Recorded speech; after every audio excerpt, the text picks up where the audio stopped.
Hi, I'm Michael Burrell. I'm the host of the Family Bible Time channel here on YouTube. And I wanted to get with you here, make a video regarding uh, some words in the King James Bible. Remember how you grew up, if you're like me, and you heard a lot about gossip, the word gossip, and how it's bad and you shouldn't gossip and all that? Well, we're going to look into the Blue Letter Bible and we're going to check out the word gossip and see what it has to say. Okay, so here we are into the search area of the Blue Letter Bible. Let me just show you how to get into that. When you open the app, up there in the top left corner, there's the magnifying glass, and there you type it in. And let's type in the word gossip. So let's see if I know how to spell it. Yeah, you spell it I-T, right? How you spell it? Okay, search.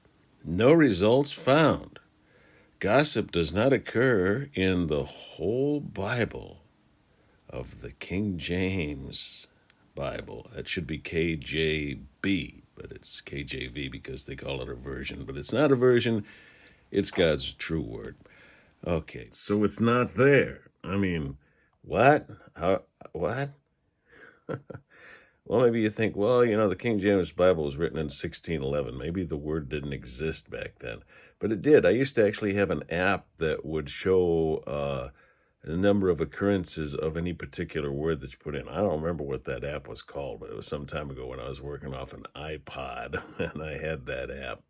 And I looked it up. In 1611, it was used quite frequently in literature.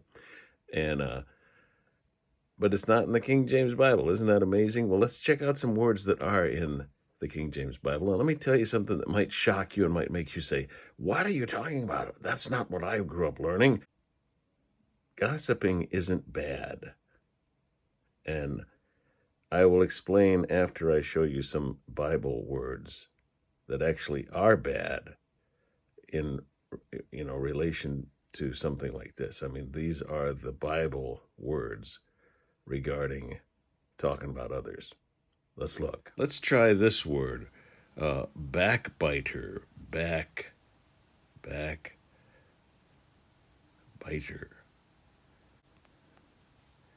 Backbiter. Okay. Backbiting.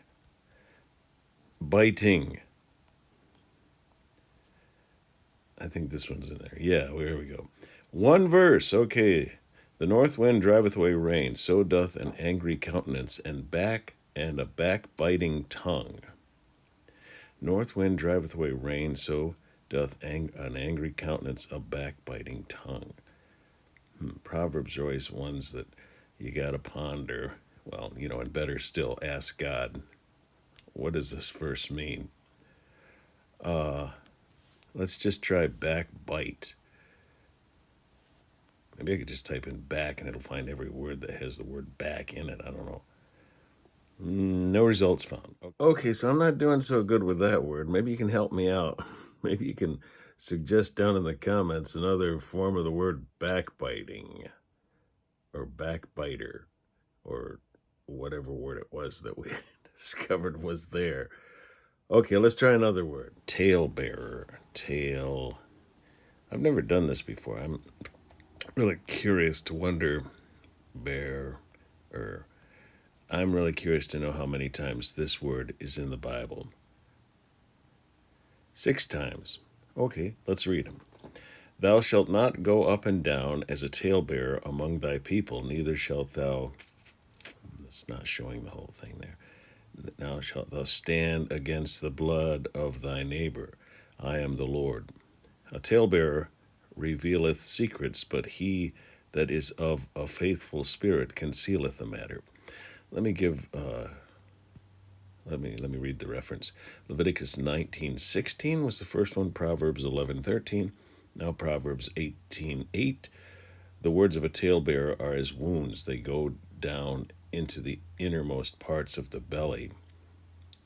Proverbs 20:19. He that goeth about as a talebearer revealeth secrets; therefore meddle not with him that flattereth with his lips. Proverbs 26:20. Where no wood is, there the fire goeth out. So where there is no talebearer, the strife ceaseth. I think that's what the rest of the word is there that's not showing up. The words of a talebearer, Proverbs 26:22. The words of a talebearer are as wounds, and they go down into the innermost parts of the belly. Okay, so there's now another word that is actually in the King James Bible, talebearer. Now, once again, there may be other forms of that word, and if there is, maybe you can help me find them, and we can take a look at those, because I would like to make an exhaustive search of these words and their forms.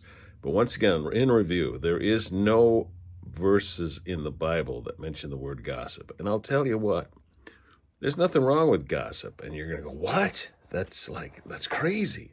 I was always told that gossiping was wrong. No, let's just make up a, what do you call the word? Hypothetical situation. That's what I'm going to say. A hypothetical situation. Okay, let's see there was an accident down the end of my driveway. And a neighbor comes by and goes, well, wow, what happened here? And I tell him, I said, that guy was driving crazy. And he swung off the road and smashed into that tree there and, hit a kid on a bike at the same time, heaven forbid. I'm just telling him what happened. You remember how there used to be like Rona Barrett, was it? That was like a celebrity gossip, Well, she's just telling us what the celebrities are up to, and she wasn't doing anything wrong by the gossip. When you're reading the newspaper, you're reading gossip. When you're listening to the news on TV, you're listening to gossip. There's nothing wrong with it. Now, lying about somebody, that's not gossip, that's backbiting. I'm not sure if that's what that word exactly means, but a talebearer, we see all those instances that I did find. A talebearer, think about it in this way. When Christ was crucified, he was the one who bore our sins. He was our sin bearer. When someone tells you something about someone else, now this is where the problem comes. You're bearing the tale of that person, of not necessarily the one, well, you are bearing the tale of the one who told you that issue, whatever it was. And you're holding on to it. What are you going to do with it? You're bearing that tale. Well, Jesus tells us that we're to go before the person who has offended and work with them. And it says in Galatians 6:1 that we're to go humbly, meekly. If a man be overtaken in a fault, you which are spiritual, restore such an one in the spirit of meekness, considering thyself, lest thou also be tempted. That's how we're supposed to deal with the wrongdoing of someone else that we're going to and that we're trying to help. All right, if you don't do anything with it, you're a talebearer. You just bear their tale and you're not doing anything useful for God. So talebearing is not a good thing. Okay, if you know of any other forms of the word talebearer, as I might have already said, go ahead and just post those in the comments and we'll take a look at those in a future video. But the word gossip is not the bad word. It's talebearers, backbiters, and maybe there's some other words I've forgotten. If you know of any of those, once again, let me know in the comments. Thanks.